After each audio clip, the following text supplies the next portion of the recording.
ఫలితాలు రావాలి, అందరికీ లాభాలు జరగాలని ఒక ఆలోచనతో పోతా ఉన్న సందర్భంలో ఈరోజు ప్రజాపాలన మీ ప్రభుత్వం ఇది.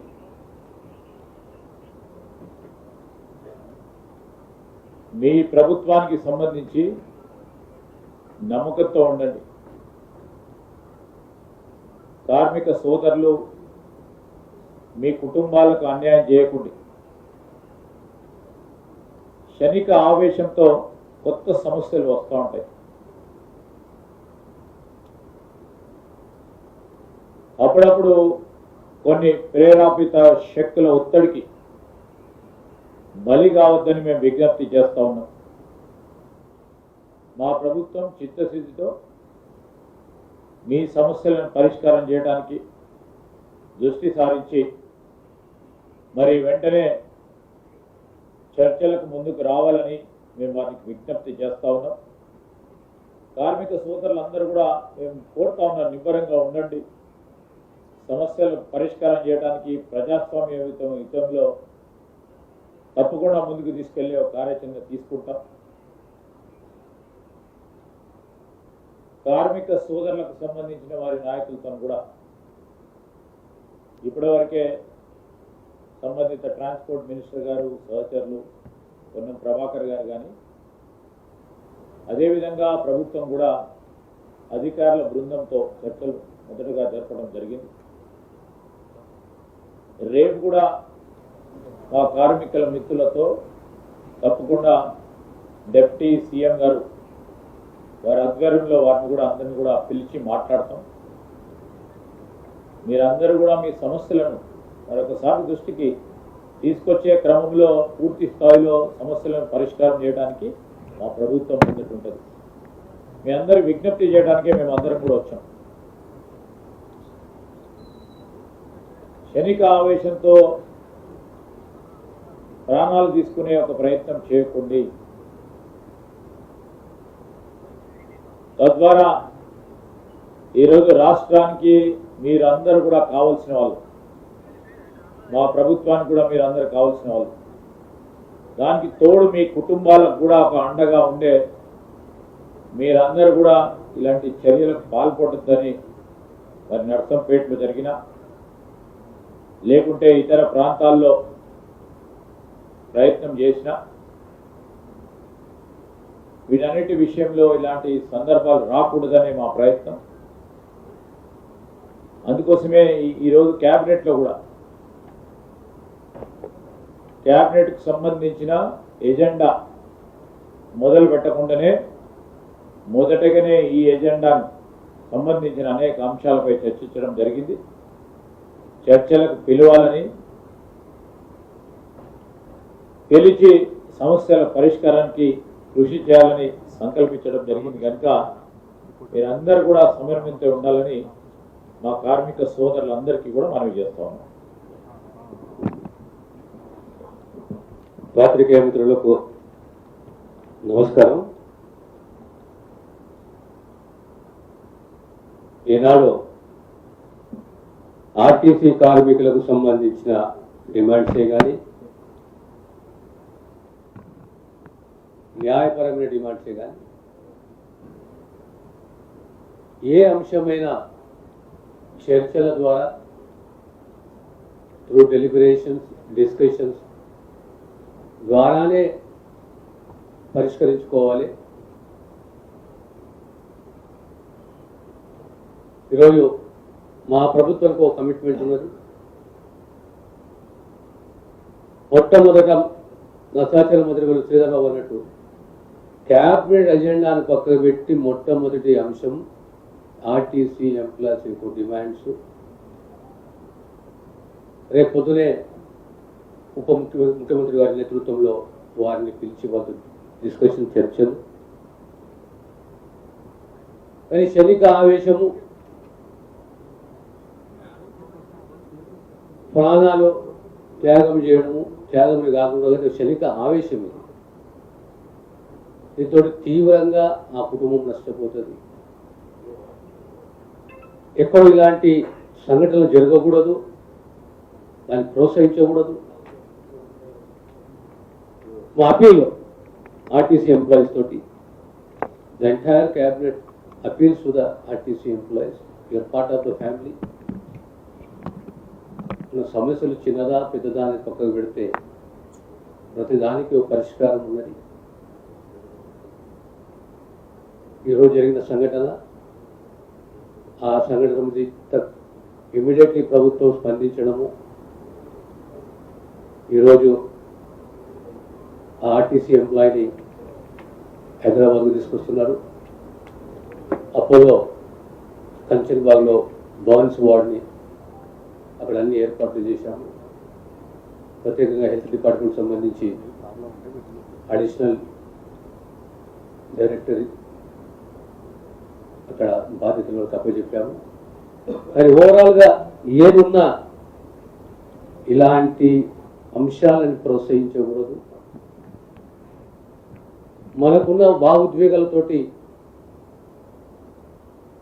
ఆ భావోద్వేగాలకు మనము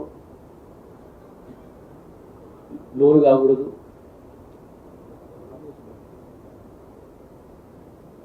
మా అప్పీల్లో అందరు ఎంప్లాయీస్ తోటి చర్చించుకుందాం, సమస్యలు పరిష్కరించుకుందాం. ఇలాంటి సంఘటనలు జరగకూడదు. మేము ఎంబడున్నాము. We are all ever family. రేపు మళ్ళీ ఈ చర్చలు కొనసాగుతాయి. ఖచ్చితంగా ఈ డిమాండ్స్కు ఒక పరిష్కార మార్గాన్ని అన్వేషించుకుందాం, వెతుక్కుందాం.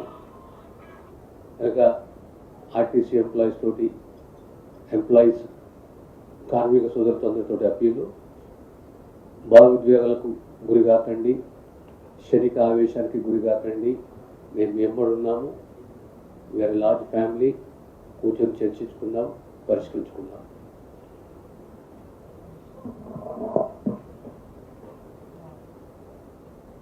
ఆర్టీసీ కార్మిక సోదరులకు సవినయంగా మీకు విజ్ఞప్తి చేస్తూ,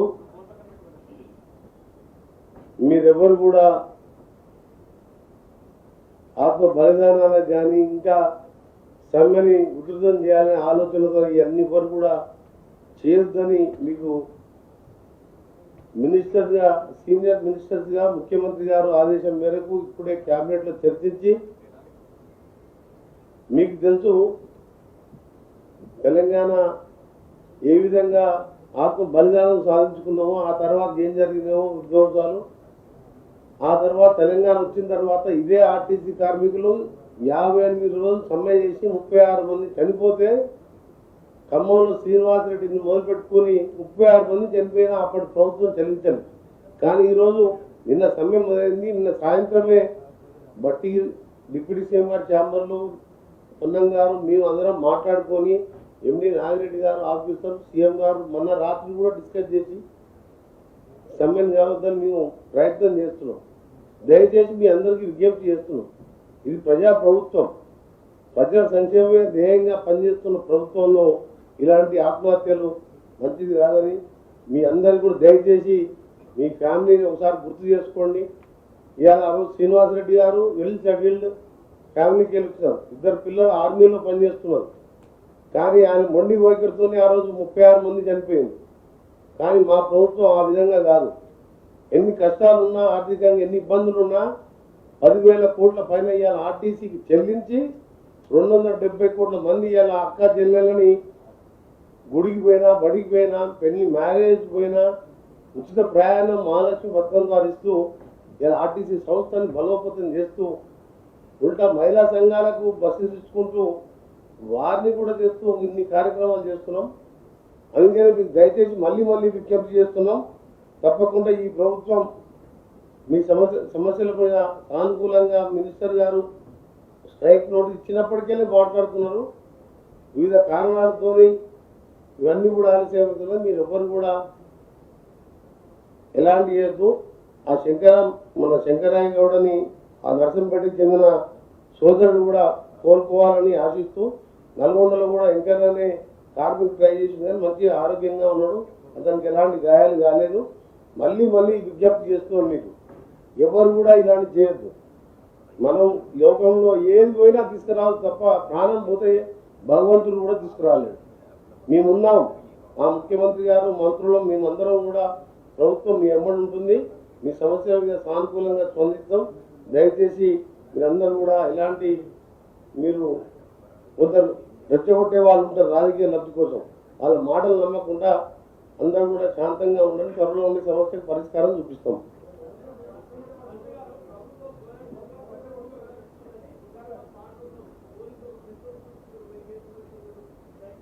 అదే ఇప్పుడు నిన్న కూడా రాష్ట్ర రవాణా శాఖ మంత్రిగా ప్రభుత్వ విధానాన్ని స్పష్టంగా చెప్పినాం. ప్రజాపాలన ప్రభుత్వం, కార్మికులు వాళ్ళ నిరసన చెప్పుకోవచ్చు, ఎక్కడ కూడా నిరసనకు అడ్డం పడమనేటువంటిది మీ ద్వారా కార్మిక వర్గానికి విజ్ఞప్తి చేసినాం. సో కింద అటువంటిది ఎక్కడైనా వాళ్ళు అబ్స్ట్రక్షన్ లేదా ఇతరాత్రైన ఇష్యూస్ ఉంటే అక్కడ లోకల్ ల్యాండ్ ఆర్డర్ ప్రాబ్లం కొరకు వాళ్ళు చేస్తుంటారు తప్ప ఎక్కడ కూడా ప్రభుత్వం తరఫున ఉద్యమాన్ని అణిచివేయాలనే ఆదేశం కానీ సూచన అటువంటి ఆలోచన లేదు. స్వయంగా నిన్న నేను ప్రెస్ కాన్ఫరెన్స్ ద్వారా చాలా మంది మిత్రులు వచ్చినప్పుడు ఉద్యమం ప్రజాస్వామిక ఆకాంక్ష కార్మికులది, డెఫినెట్లీ వాళ్ళు ప్రొటెక్ట్ చేసుకునే హక్కు ఉందనేటువంటి మాట చెప్పినాం. ఇలా చెప్తున్నాం, కార్మికుల హక్కుకు ప్రొటెక్షన్, ఆ ప్రొటెస్ట్కు దానికి ఎక్కడ కూడా బార్ లేదు, చేసుకోవచ్చు. కానీ ఇటువంటి మేము కూడా ఏం కోరుతున్నాం, వాళ్ళ డిమాండ్ల మేరకు వాళ్ళ ప్రభుత్వం మీద డెఫినెట్లీ ఒత్తిడి చేయవచ్చు, చర్చ చేయవచ్చు, మాట్లాడచ్చు. బట్ ఇటు సూసైడ్ లాంటి ప్రయత్నాలు జరగడం వల్ల మంచిది కాదు. ప్రభుత్వం తరఫున మానవతా హృదయంతో విజ్ఞప్తి చేస్తున్నాం. మీరు కూడా దయచేసి అటువంటి అంశాల పట్ల, ఇదంతా కూడా ఒక ప్రారంభ ముచ్చట, మనం రాసే వార్త కానీ మనం చెప్పే విధానం కానీ కొంత రాక్షసానందం పొందేటువంటి వాళ్ళు ఇటువంటి ప్రక్రియ చేపట్టినా దయచేసి మేము మళ్ళీ కోరుతున్నాం. 10 సంవత్సరాల చరిత్ర తీసి చర్చ కాదు, సమయం కాదు. మేము సానుకూలంగా ప్రతి అంశాన్ని, కార్మికుల అంశాన్ని అన్ని రకాల పాజిటివ్గా ఒక ఉద్యమాల నుంచి వచ్చినటువంటి వాళ్ళం ఎక్కడ కూడా there is no negative option for this government. గౌరవ ముఖ్యమంత్రి గారు స్వయంగా మంత్రివర్గం అంతా కూడా సానుకూలమైన వాతావరణంతో ఉంది. దయచేసి మేము వారి పట్ల కన్సర్న్ ఉన్నాం. ప్రొటెస్ట్